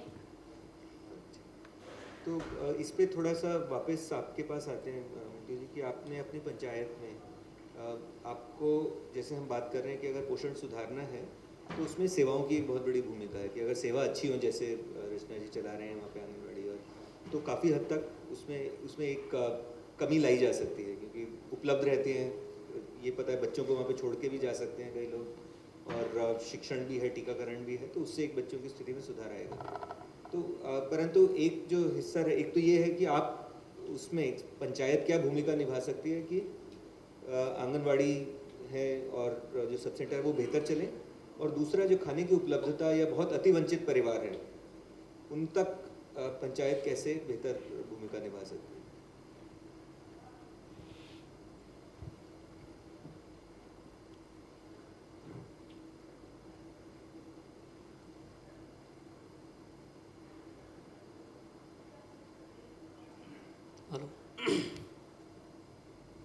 हेलो, पंचायत का रोल, जैसे कि हमारी भूमिका ये रहेगी, जैसे हमने कि एक समूह बनाया है 5 सदस्यों का, तो उन समूह को हम यानी कि निगरानी समूह भी बोल सकते हैं, तो वो भी क्या इन पर निगरानी रखेगी। जैसे कि हम विश्वास नहीं करते हैं कहने पे, हम सिर्फ जो देखते हैं वही करना चाहते हैं। तो गांव में कुछ लोग बोलते भी हैं, जैसे आंगनवाड़ी नहीं खुलती है, कोई आशा आती नहीं है, 2 दिन में आती है। तो इन पे निगरानी रखने के लिए भी हम उन समूह में जो बनाया हमने, उनसे प्रत्येक सदस्य को बोल दिया कि भाई सप्ते में सिर्फ 2 दिन, जब भी आप वहाँ से निकलो, आपको उनसे किसी से लड़ना नहीं है, कुछ नहीं बोलना, सिर्फ आप जाओ, देखो आंगनवाड़ी खुली है कि नहीं खुली है, या कितने बच्चे आए, ये सिर्फ नोट करना है। और जब भी हमारी पंचायत लगे, यानी कि आम सभा 15, 5 और 20 को हमारी मीटिंग होती है, आप उसमें आए और हमको बता दें। इस प्रकार की समस्या हमारे सामने आती रहती है। रही बात सहयोग की, तो फिर हम इनको सहयोग देते हैं। जैसे कि हमारे AAA की बैठक में पता चला कि हमारे एक यानी कि गांव में 3 कंजर बस्तियां हैं, जहाँ पर कंजर समुदाय के लोग रहते हैं। तो वहाँ पर क्या वो टीकाकरण नहीं लगाते हैं, टीकाकरण करवाते ही नहीं है, यहाँ तक कि डिलीवरी भी घर पे करवाते हैं। जब हमको ये पता चला तो फिर हमने पंचायत तरफ से वहाँ के वार्ड मेंबर, ग्राम सेवक, इन सब की और जो जागरूक बच्चे हैं कंजरों में, उनकी एक टीम बनाई। और टीकाकरण वाले दिन हम वहाँ पहुँचे और टीकाकरण के बारे में, जैसे कि नर्स बहन जी है, आशा सहयोगिनी, ये सभी गए और टीकाकरण के बारे में उनको समझाया। उसके बाद उनको फ़ायदे ही बताया कि इसका क्या फ़ायदा है। और भविष्य में जो टीकाकरण नहीं लगाएगा या नहीं करवाएगा, तो उनको क्या पंचायत की तरफ से जो भी सुविधाएं दी जा रही है, उनसे उनको वंचित कर दिया जाएगा। इस प्रकार की हम उनको धमकी भी देते हैं। इस प्रकार वो क्या कि उनका टीकाकरण के प्रति रुझान भी बढ़ा है। पहले जहाँ 10 या 15% टीकाकरण होता था, अब वहाँ पर हमारे 80 से 85 तक टीकाकरण हो रहा है। इसके अलावा जैसे कि पोषण की बात करते हैं हम, हालांकि ये सही बात है कि गांव में गरीब परिवार भी रहते हैं, मजदूरी के लिए बाहर भी जाते हैं, या उनको 2 टाइम का खाना भी पूरा नहीं मिल पाता है। तो हम पंचायत तरफ से उनको रोज़गार देने की 100 दिन का रोज़गार देते हैं।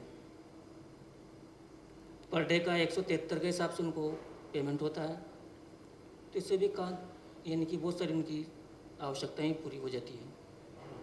पर ये भी सच्चाई है कि जो रोजगार के अंतर्गत बहुत सारे परिवारों को पूरा काम कई बार आता नहीं है, कई बार पैसा देर में आता है, तो ऐसा सब भी तो पैसा अब नहीं हो रहा है, सब पैसा आ जाता है, अब आ जाता है पंचायत में। यानी कि 15 दिन काम करेंगे, 15 दिन की मस्टोल होती है, यानी कि 25 तारीख तक पैसा आ जाता है 10 दिन के अंदर। यानी कि पहला पकवाड़ा में थोड़ी टाइम लगता है, मतलब इसके बाद रूटीन में चलता रहता है, तो फिर वो ज़्यादा टाइम नहीं देनी, हर 15 दिन में पैसा आता रहता है। ठीक है, तो मतलब ऐसी योजनाएं तो हैं कि अगर पंचायत उनको ठीक से लागू करे तो उसमें कुछ ना कुछ तो खासकर अति गरीब परिवारों के लिए भी कुछ आय का और पोषण का सुविधा हो सकती है। आय के लिए जैसे कि कुछ गांव में युवा बेरोजगार भी है, तो उनको रोजगार के साधन बढ़ाने के लिए जैसे कि हमने राजीविका के साथ माध्यम से सभी गांव की महिलाओं को स्वयं सहायता समूह से जोड़ने की कोशिश करेंगे, मतलब जोड़ रहे हैं। और युवाओं को कृषि के क्षेत्र में या अन्य सेक्टरों में हम उनको प्रशिक्षण दिला रहे हैं। हमारे लीड बैंक PNB यानी पंजाब नेशनल बैंक से उनको ट्रेनिंग करवाएंगे और रोजगार दिलाएंगे। ठीक है, तो आप कह रहे हैं कि अनेक ऐसी योजनाओं के साथ अगर जोड़ा जाए तो, और आप जोड़ते हैं तो उससे एक परिवार को रोजगार भी साथ में मिलता है। तो मैं वापस डॉक्टर नरेंद्र के पास आऊँगा कि डॉक्टर नरेंद्र, जैसे आपने सुना कि सेवा प्रदाता जो गांव में रहने वाले हैं, कम्युनिटी बेस्ड प्रोवाइडर्स जो हैं, समुदाय में रह करके ही जो सेवाएं देते हैं, यदि वो अपना काम वहीं रहें और अपना काम लंबे समय तक रहें और काम पूरा तत्परता से करें, और साथ ही पंचायत में भी अगर सभी योजनाओं का क्रियान्वयन किया जाए और थोड़ा सामुदायिक भागीदारी बढ़ाई जाए पंचायत में, तो एक बदलाव आ सकता है। तो एक बड़े स्तर पर अगर ऐसा बदलाव चाहते हैं तो उसके लिए उसका क्या, किस प्रकार ऐसे कार्यक्रम या ऐसी योजनाएं या ऐसा काम किया जाए कि ये जो इंडिविजुअल एग्जाम्पल्स हैं हमारे पास वो मिलकर के एक साथ पंचायत और सेवा प्रदाता और योजनाएं वो सब अगर एक साथ मिलकर के एक बड़े स्तर पर बदलाव समुदाय की भागीदारी रखते हुए हो पाए। बिल्कुल सही। देखिए ज़मीनी स्तर पे जब हम बात करते हैं तो निश्चित रूप से एक अभी तक ये भावना बनी हुई है कि हमने ये काम किया, ये काम किया, ये काम किया, पर अब देखिए वो ये काम किया से अब बात आगे बढ़ने वाली नहीं है। बात ये बढ़ने वाली है कि मैंने ये काम किया और उससे ये नतीजा निकला, ये रिज़ल्ट आया। जब तक वो रिज़ल्ट हमारे सामने नहीं है तब तक उस काम का कोई मूल्य नहीं है। काम का मूल्य तो जब रिज़ल्ट आएगा तभी होगा।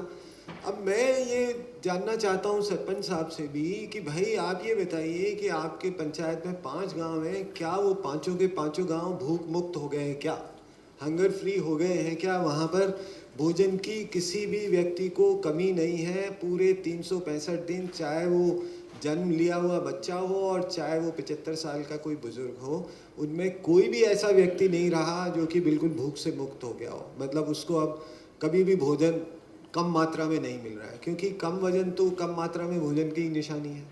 बाकी और जो क्रॉनिक हंगर है वो सब अलग की बात है। तो हमको अब सारा दारोमदार, ब्यूरोक्रेट्स को भी आप सुनेंगे तो भी यही बोलेंगे, पॉलिटिशियंस को सुनेंगे तो भी यही बोलेंगे कि हमने ये कर दिया, हमने ये कर दिया, ये कर दिया। अगर वो कर दिया तो उसका कुछ नतीजा आना चाहिए ना।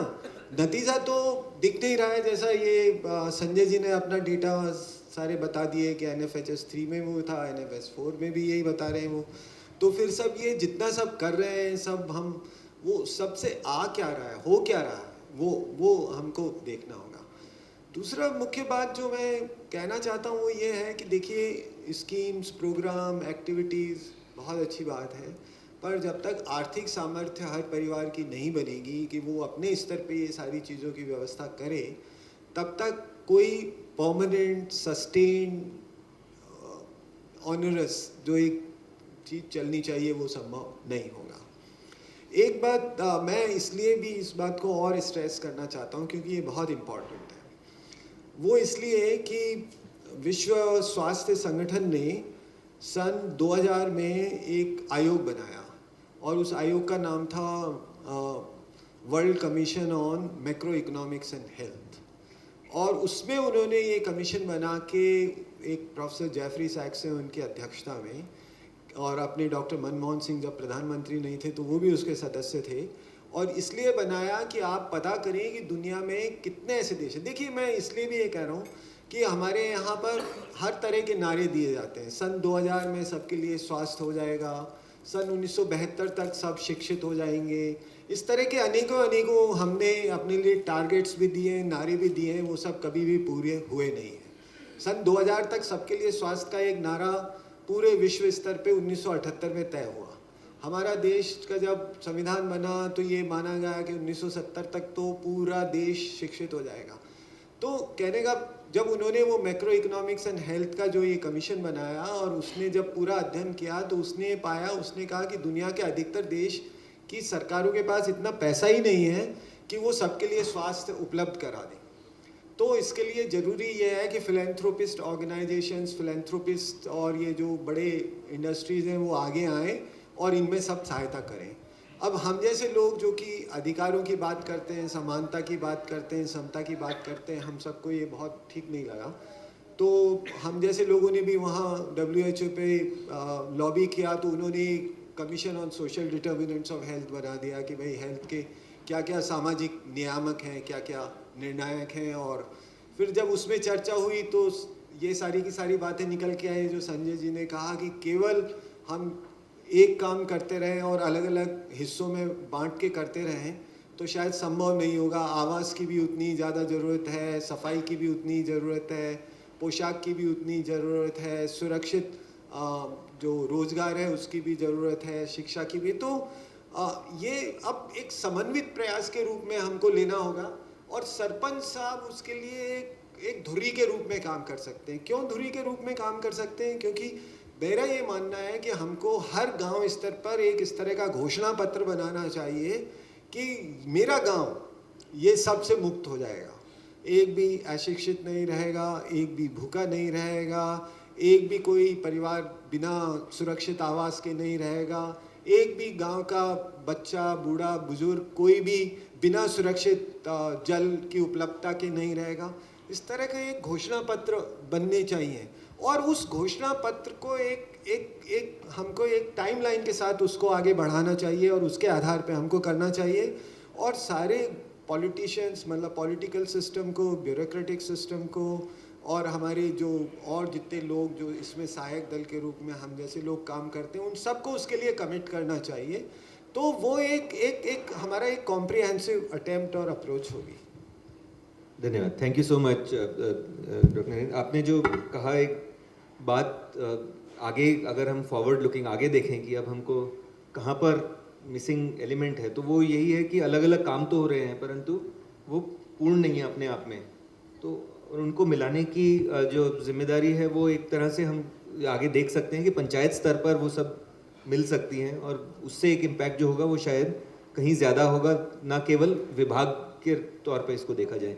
एक बार आप बोलिए, हम कुछ कहें। सर, जैसे अभी अक्षदा कार्यक्रम चलाए, तो अक्षदा कार्यक्रम के द्वारा हमें मतलब मेडिकल विभाग और ICDS दोनों मिल के काम कर रहा। तो यहाँ की जो फील्ड आई तो मतलब एक अधिकारी के मार्फत नहीं आई, जैसे परिवार के इंसान समझाते हैं उस तरह से हमें समझा के मोटिवेट करा। तो मैं चाहती हूँ कि जैसे हमारे पंचायत के और जैसे हमारे स्कूल के अधिकारी जितने भी हमारे ऊपर अधिकारी बना चुके हैं, तो वो सब मिलके अगर कार्य करने की कोशिश करें और अधिकारी नहीं बने, तो ये कार्य हमारा बिल्कुल सफल हो सकता है। बहुत अच्छे, बहुत बहुत सही आपने बात करी, बहुत सही। संजय, अंतिम मेरी तरफ से इंटरवेंशन आपकी तरफ से कि जो डॉक्टर नरेंद्र ने कहा कि अलग अलग जो सेवाएं हैं या अलग अलग विभाग हैं या अलग अलग धुरियाँ हैं, उनको एक पंचायत के स्तर पर हम समुदाय को पूरे को एक साथ जोड़ सकते हैं और एक पंचायत उसमें एक धुरी की भूमिका अपना सकता है। तो आपके अनुभव में भी और आपके विचार में आगे का रास्ता कैसे है, जो हम समुदाय की भागीदारिता कह रहे हैं पोषण में, स्वास्थ्य में, सामाजिक विकास में, तो उसमें अब किस तरह के कार्यक्रम में किस तरह का एक सोच निकलेगी जिसमें कि हम मिलकर के समुदाय की भागीदारिता से, प्रेम से, है ना, अवसरवादिता से नहीं, किस प्रकार हम आगे बढ़ सकते हैं। उसमें गैर सरकारी संस्थाओं की भी क्या भूमिका हो सकती है। So I will be very brief, I understand 10 minutes left. So very quickly देखिए, पहली बात तो मुझे लगती है कि कुछ नया करने की अब गुंजाइश बहुत ज़्यादा नहीं है।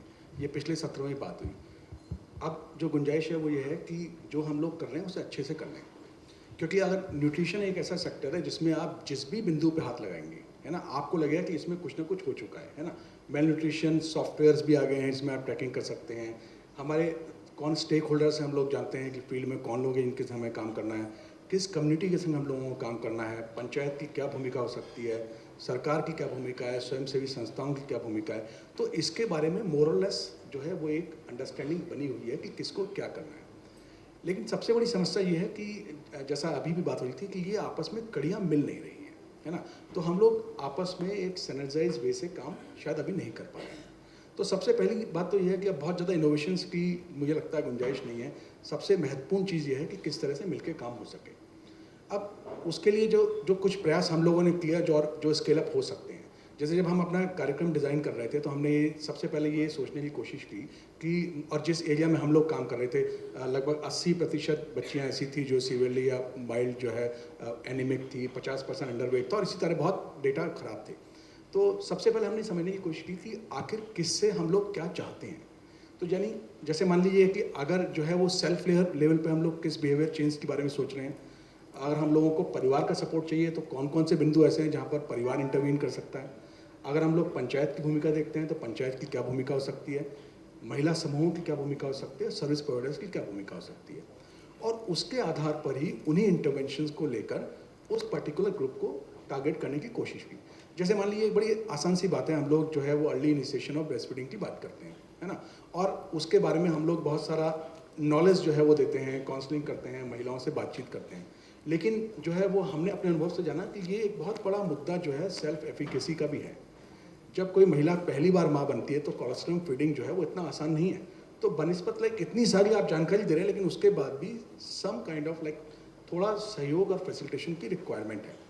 इसी तरह से अगर आप बात करते हैं कि पंचायतों की भूमिका है या महिला समूहों की भूमिका है, तो बहुत ज़रूरी है कि उनको भी स्ट्रेंथन किया जाए और उनको भी बताया जाए कि क्या उनके राइट्स हैं और किस तरह से वो सर्विसेज की मॉनिटरिंग कर सकते हैं। बड़े एक्सीलेंट एग्जाम्पल हमारे पास में है, हमने कम्युनिटी बेस्ड मॉनिटरिंग शुरू की village health and sanitation committees के द्वारा service providers, service delivery institutes, और हमने देखा कि 1 साल के अंदर 80% जो है वो आंगनवाड़ी सेंटर की सेवाओं से सेटिस्फेक्शन लेवल था। उसी तरह हम लोगों ने पाया कि जो हम लोग हमेशा स्ट्रगल करते रहते हैं कि आयरन की गोलियां लोग ले जा रहे हैं लेकिन कंज्यूम नहीं कर रहे हैं, लेकिन बड़ी सिंपल फैमिली लेवल पे अगर आपने काउंसलिंग कर दी और मदर इन लॉ को कॉन्फ्रेंस में ले लिया तो बहुत बहुत फ़र्क देखने को मिला। इसी तरह से जो रिलीजियस लीडर्स हैं, बहुत सारी जगह पर हमने देखा, हमने उनको इन्वॉल्व किया and they play fantastic role. मतलब टोंक के अंदर जहाँ हमने काम किया, हमने देखा कि 95% जो है वो एक्सक्लूसिव ब्रेस्ट फीडिंग होने लग गई सिर्फ रिलीजियस लीडर्स के एंडोर्स करने के लिए। तो मुझे लगता है कि एक मॉडल जो है वो अवेलेबल है, सिर्फ ज़रूरी ये है कि एक तो समन्वित प्रयास किए जाएँ, मतलब सिर्फ ऐसा ना हो कि एक पर्टिकुलर सेगमेंट के साथ काम किया जाए, और दूसरी बात यह है कि उसको थोड़ा समय दिया जाए, क्योंकि न्यूट्रिशन और मेल न्यूट्रिशन ऐसा इशू नहीं है जिसको आप शायद जो है 1 साल में, 2 साल में, 3 साल में चेंज कर दोगे। और आखिरी बात मैं पवित्र कहना चाहता हूँ कि ये बहुत ज़रूरी है कि जो भी हम लोग अपनी स्ट्रेटजीज़ बनाएं, है ना, उन स्ट्रेटजीज़ का इम्प्लीमेंटेशन जो है इफेक्टिव हो। मैंने बहुत क्लोजली जो है मध्य प्रदेश का न्यूट्रिशन कार्यक्रम देखा है, और मैं आपको कहना चाहूँगा कि वो एक ऐसा स्टेट है जिसमें सबसे ज़्यादा शायद जो है विधानसभा में मेल न्यूट्रिशन को लेकर चर्चा हुई, प्रश्न पूछे गए। मुख्यमंत्री ने स्वयं कई बार कहा कि मेल न्यूट्रिशन जो है मेरे माथे पे काला धब्बे के बराबर है। स्पेशल डेडिकेटेड अटल बाल मिशन शुरू किया गया, पूरा देश विदेश के विशेषज्ञ आए जिन्होंने इन सब चीज़ों को करने में मदद की। डिस्ट्रिक्ट लेवल प्लानिंग की गई कि हर डिस्ट्रिक्ट अलग दिखता है, लेकिन अगर आप देखें तो डेटा अलग नहीं दिखते हैं, डेटा जो पहले थे वो डेटा आज ही है। तो सबसे महत्वपूर्ण चीज़ ये है कि इस इम्प्लीमेंटेशन को किस तरह से हम लोग जो है वो कंसोलिडेट वे के अंदर करेंगे। तो मेरा जो है वो की मैसेज इसको लेके सिर्फ यही है। थैंक यू संजय, आपने 3 एक तो अलग अलग हमको थोड़ा सा उसका फैलाव भी किया कि अभी तक हम समुदाय की जो बात कर रहे थे वो पंचायत और कार्यकर्ता और विभाग की बात कर रहे थे। आपने कहा कि कुछ और स्टेक होल्डर्स भी हैं जिनको इन्वॉल्व करना, जिसमें एक पॉलिटिकल पूरा एक तबका है, एक रिलीजियस लीडर्स की बात करी, और एक सबसे इम्पॉर्टेंटली परिवार के अन्य सदस्य, माता, उनकी मदर इन लॉ है, सास है, ससुर है या पति, उनको भी इन्वॉल्व करने की ज़रूरत है। और फिर आपने कहा कि इम्प्लीमेंटेशन, जो उसमें क्रियान्वयन, जो हम बार बार सुन रहे हैं कि क्रियान्वयन को कैसे बेहतर किया जाए, उसके लिए लगातार हमको मेहनत करने की ज़रूरत है। तो अब मेरे ख्याल से समय थोड़ा कम बचा है, परंतु कुछ प्रश्न आपको पैनल से करने हैं तो आप लोग कर सकते हैं।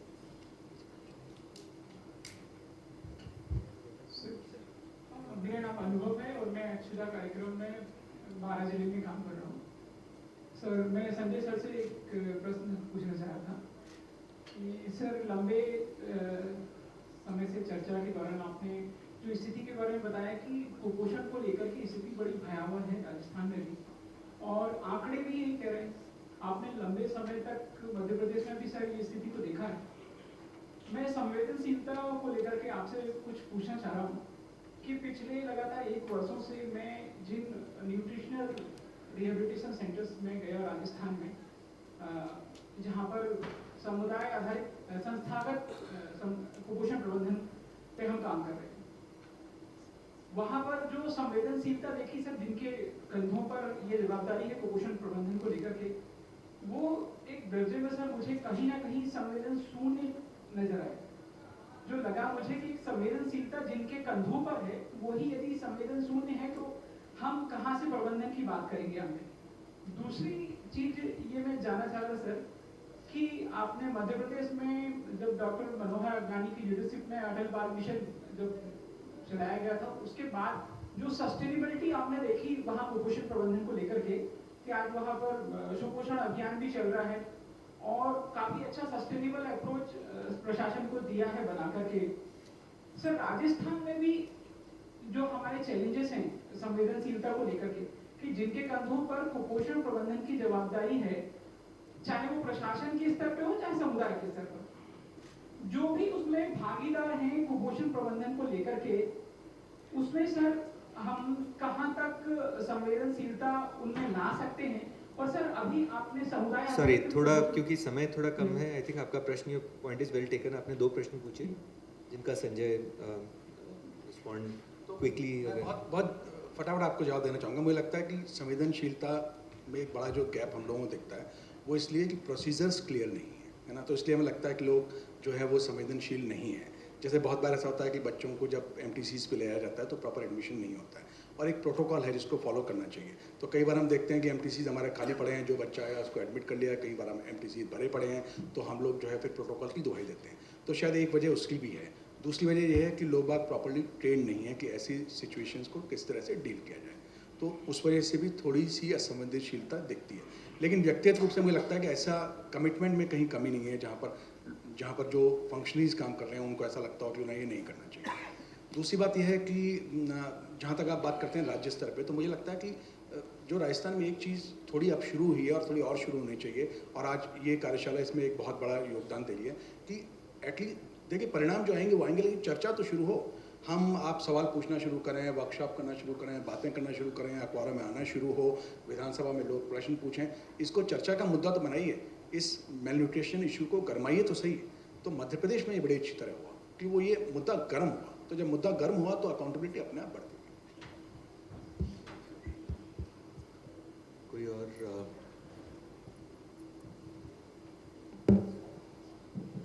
हाँ, Sam, I hope you understood everything, Sam. Thank you so much, Professor. Definitely there is about 60% of lost in translation. I really appreciate the members from the Panchayat and Asha Marweka for giving us all these insights. Looking at from the point what Sarpanch said about achieving ODF of his area, for which families are being given a certain amount of money to achieve, one off and they have a toilet. Do you see that experience, if it was going to be used for a mother who is pregnant and given a certain amount of money for that period of pregnancy up to 2 years of the baby, and actually using it to buy food, which must be made available in the PDS, instead of the mothers going for the supplementary feeding and take-home ration. Do you see this as a possibility which can be explored? If you can really translate that, I would really appreciate, brother. Okay, no, I can do that. If you had talked in Swahili, I wouldn't have been able to.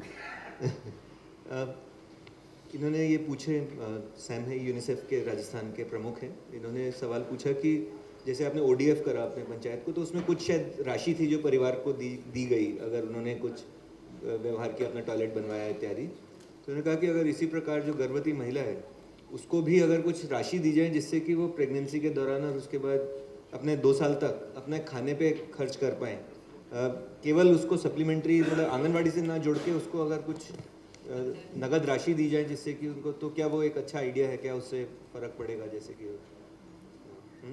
आप लोग एक बार सरपंच साहब आप भी। जी sir, इससे बहुत फ़र्क पड़ेगा सर। मतलब है ना, वो जो ले नहीं पाती है, वो जो बेचारी कुछ दूध वगैरह, वो सर ज़रूरी नहीं है कि हर परिवार एक जैसा हो।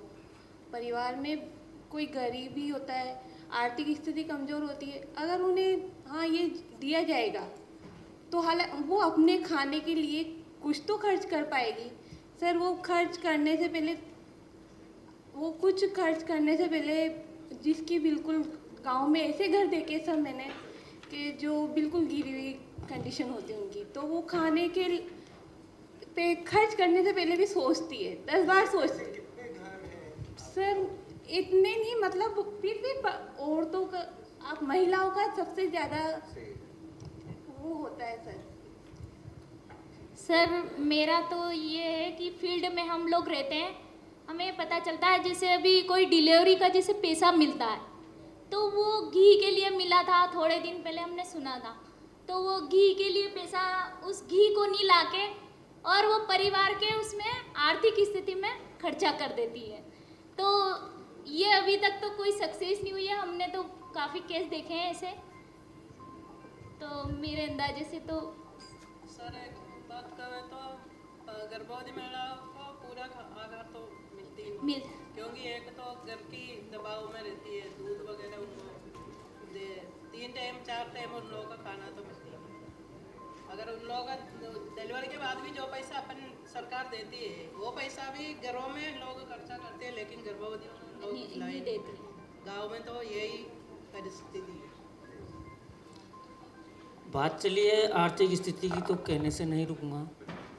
जो भी गरीब लोग हैं उनको हम बीपीएल में भी जोड़ रहे हैं, उनका लिए आवेदन करवा रहे हैं। इसके अलावा खाद्य सुरक्षा में उनको नाम जोड़ रहे हैं।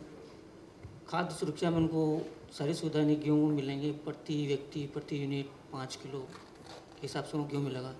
तो यहाँ इससे भी उनको बहुत कुछ अब मतलब सहायता मिलेगी, सुधार होगा कुछ। इसके अलावा श्रम पंजीयन भी करवा रहे हैं उनका। श्रम पंजीयन में भी बहुत सारी सुविधाएं हैं, वो सारी उनको मिल पाएगी। ज़रूर। पर आई थिंक जो हम लोग सुन रहे हैं उन्होंने भी कहा कि इसके बावजूद भी परिवार ऐसे हैं जो कि छूट जाते हैं इन सब सेवाओं के और स्कीम्स के बावजूद भी। कुछ परिवार ज़रूर ऐसे, और खासकर महिलाओं, उन परिवारों में भी महिलाओं की स्थिति खासकर कि उनको पूरा खाना जितना ज़रूरत है उतनी उपलब्धता नहीं हो पाती, गरीबी के कारण भी और लिंग भेदता के कारण भी, कि महिला का जो दर्जा है घर में उसके कारण भी। तो so I hope some you been translated the answers, या okay great. So I think अच्छा रहा कि आपने सवाल पूछा, क्योंकि इससे हमको एक नया पहलू भी एक समझने का मौका मिला। अगर कोई और सवाल नहीं है तो हम इसको कंक्लूड कर सकते हैं। एक आई थिंक ऑर्गेनाइजर्स कह रहे हैं समय नहीं है, तो हम लोग बाद में इस पे और बातचीत कर सकते हैं, लंच पे यहीं पर होंगे। तो बहुत बहुत धन्यवाद आप सबका इस पैनल में आने को। ये आप सबका भी बहुत बहुत धन्यवाद, आपने हमें मौका दिया हमारी बात रखने का। तो इस पैनल में जो हमारे फील्ड से कार्यकर्ता है उनका पार्टिसिपेशन बहुत ही रोचक रहा।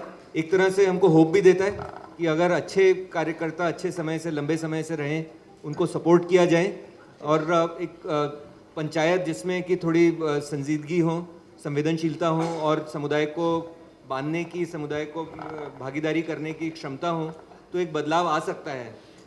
लेकिन उसके बावजूद एक और समस्या है जो कि छूटे हुए परिवारों की है, जिसके लिए जो डॉक्टर नरेंद्र ने 1-2 बार पूछा भी कि क्या खाने की उपलब्धता इत्यादि, और बहुत गरीबी की सिचुएशन भी है।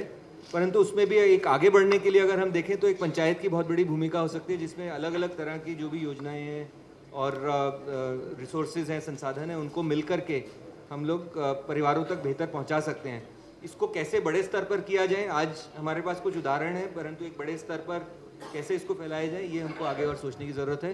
परंतु समुदाय में जो हमारे कार्यकर्ता हैं, योजनाएं हैं, उनमें क्षमता है काफ़ी, और उसको आगे बढ़ाने की लेकिन ज़रूरत है। ये जो लोग आज यहाँ हैं उनसे हमको एक तरह का संबल मिलता है, एक होप मिलती है कि ऐसा करना संभव है। बहुत बहुत धन्यवाद। धन्यवाद डॉक्टर मोहन। सभी प्रतिभागियों को विभिन्न मुद्दों पर चर्चा करने के लिए बधाई।